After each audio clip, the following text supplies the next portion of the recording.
Hello, and welcome to this Valence Counseling video on opening up.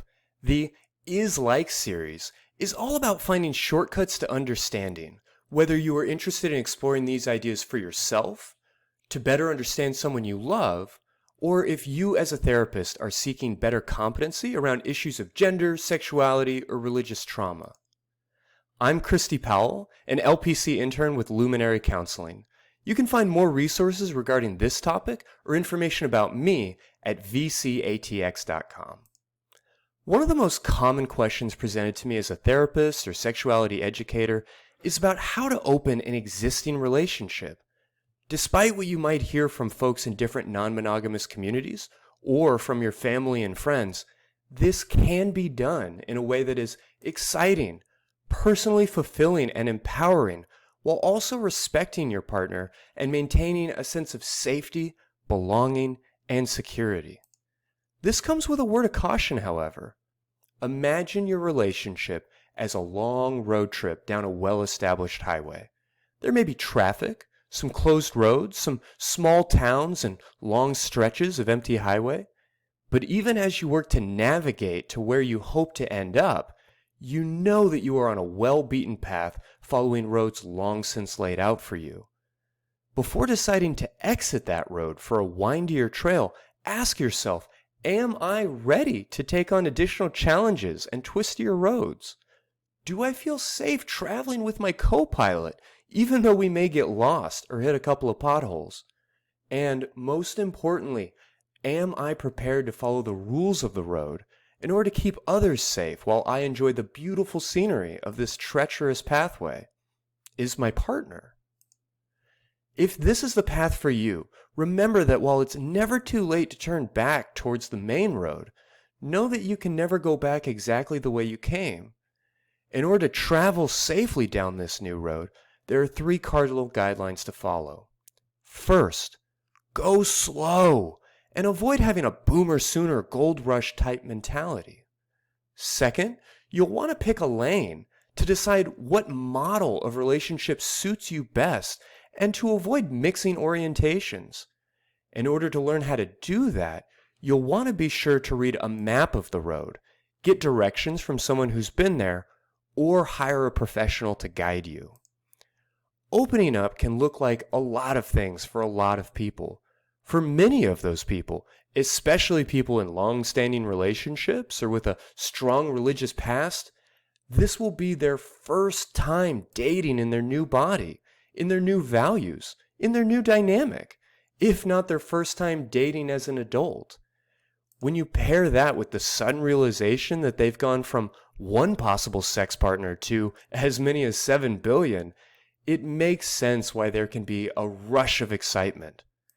Add on top of this what people in the poly community call new relationship energy, that rush of endorphins that comes from exploring an exciting crush or love interest, and people often find themselves way over their own skis. The most wonderful thing about non-monogamy is also what makes it so potentially harmful to your relationship and to your heart. Suddenly, it's like there are no rules.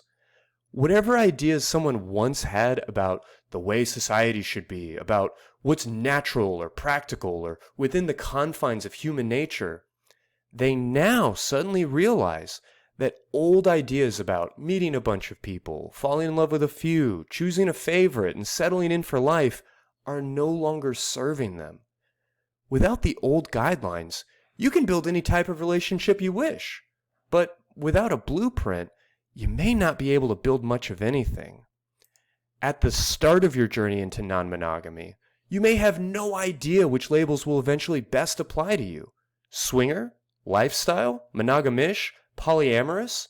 Relationship anarchist? If you are new to these ideas, some or all of these words may seem new, ridiculous, or just unnecessary, and that's okay for now.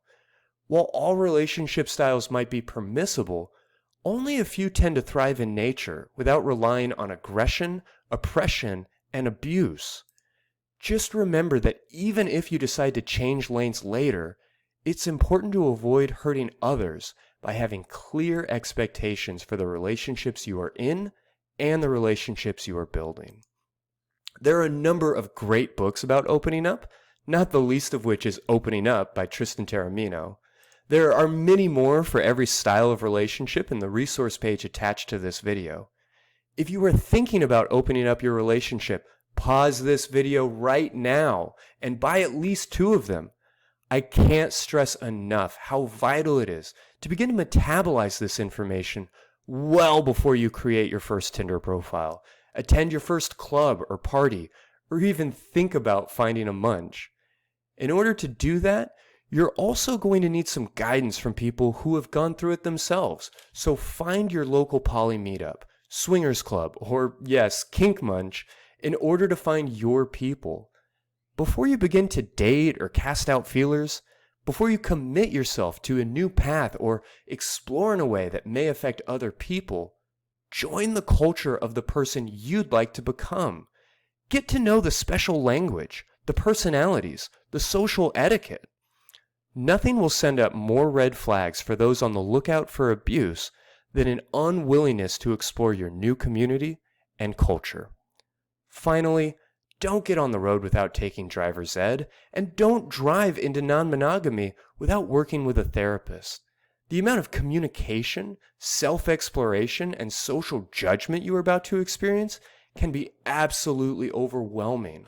So whether you feel relaxed and excited, or terrified and overwhelmed, find a professional navigator to help see you through. There are tons of great resources on how to find non-monogamy professionals in your area on my website, valencecounseling.com, or in the description of this video. My name is Christy Powell. This has been a Valence Counseling is Like video.